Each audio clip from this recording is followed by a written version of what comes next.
হ্যাঁ, ইসকন একটি জঙ্গি সংগঠন।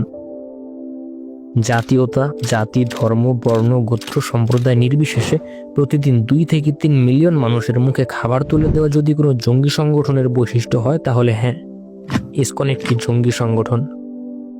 নিউ ইয়র্কের পথশিশু থেকে শুরু করে আফ্রিকার প্রত্যন্ত অঞ্চলে প্রতিদিন লাখো মানুষের খাবারের যোগান দেওয়া সংগঠনের নাম ইসকন।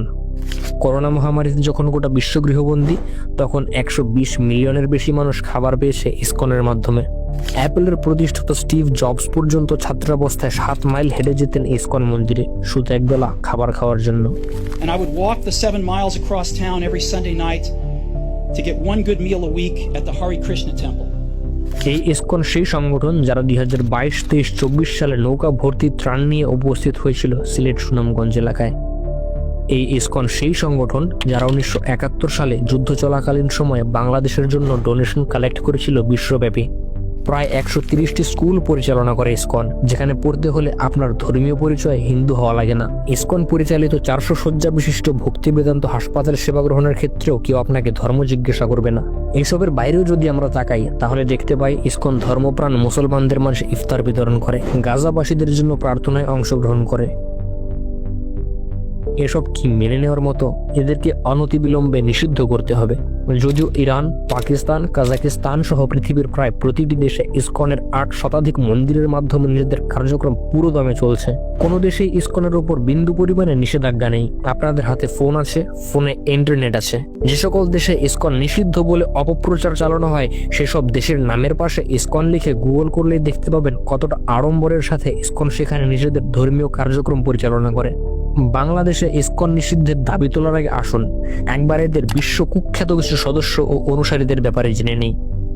মার্কিন গোয়েন্দা বিভাগের প্রধান তুলসি গ্যাবার্ড, ইতিহাসের অন্যতম জনপ্রিয় গায়ক জর্জ হ্যারিসন, বিশ্ববিখ্যাত বিলাসবহুল গাড়ি নির্মাতা কোম্পানি ফোর্ডের বর্তমান মালিক অ্যালফ্রেড ফোর্ড, বেদান্তা রিসোর্সেসের founder Anil Agarwal, south film ইন্ডাস্ট্রির সুপারস্টার রজনীকান্ত, জনপ্রিয় অভিনেত্রী হেমা মালিনী, শিল্পা শেট্টি, ইসকনের অন্যতম দাতা সদস্য গৌতম আদানি। এই জঙ্গির ফ্যাক্টরি থেকেই বাংলাদেশে বিদ্যুৎ আসে। যত দ্রুত সম্ভব শাহবাগ গিয়ে বয়কটের ডাক দিন। এছাড়াও মুকেশ আম্বানি ও তার পুরো পরিবার যুক্ত ইসকনের সাথে। আমেরিকান সাহিত্যিক অ্যালেন জিন্সবার্গ, যুক্তরাজ্যের প্রাক্তন প্রেসিডেন্ট ডেভিড ক্যামেরন, বিশ্বের শীর্ষ ধনী ব্যক্তি ইলন মাস্কের বাবা ইরল মাস্ক সহ অসংখ্য ব্যক্তিবর্গ।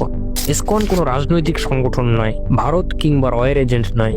ইসকন একটি আন্তর্জাতিকভাবে স্বীকৃত ধর্মীয় সংগঠন যারা কাজ করে মানবতার জন্য। ইসকন বাংলাদেশে অন্য ধর্মাবলম্বীদের কাছে নিজের ধর্ম প্রচার করতে যায় না, কেবল স্বজাতির কাছেই যায়। ইসকন হচ্ছে প্রেমের ধর্ম, যেখানে নেই কোনো সংঘাত, হিংসা, মারামারি। যারা অন্য যে কোনো ব্যক্তি বা পশুর সামনে নিজেকে নগণ্য মনে করে। ইসকনের ফিলসফি হচ্ছে তৃণাদপি শুনিয়েছেন তরুরি বা সাহিষ্ণনা আমানি না মান দেনা কীর্তনীয় সদা হরিহি, অর্থাৎ যিনি নিজেকে ঘাসের চাইতেও নগণ্য মনে করেন, যিনি বৃক্ষের মতো সহিষ্ণু, যিনি নিজেকে মান শূন্য মনে করেন এবং অন্য সবাইকে সম্মান প্রদর্শন করেন, কেবল তিনি সর্বক্ষণ হরিনাম সংকীর্তনের অধিকারী। গোবর্ধন ইকো ভিলেজের জন্য জাতিসংঘ কর্তৃক ফেথ ফর আর্থ কাউন্সিলর হিসেবে স্বীকৃত সংগঠনের নাম ইসকন। নিজেদের ফুড ফর অল ইনিশিয়েটিভের জন্য যুক্তরাজ্যের সর্বোচ্চ স্বেচ্ছাসেবক পুরস্কার দ্য কুইন্স অ্যাওয়ার্ড ফর ভলেন্টিয়ারিতে ভূষিত সংগঠনের নাম ইসকন।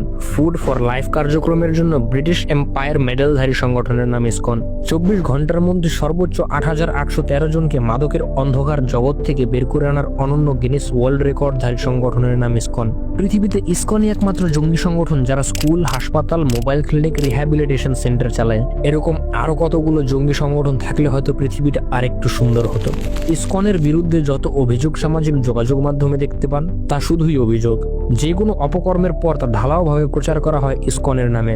যার যেদিক দিয়ে যা মনে চায়, যেভাবে মনে চায় সেভাবেই অভিযোগ তোলে। কিন্তু এসব অভিযোগের সত্যতা না কোনোদিন কেউ প্রমাণ করতে পেরেছে আর না পারবে। চিলের পেছনে দৌড়ানোর আগে একবার কানে হাত দিয়ে দেখুন।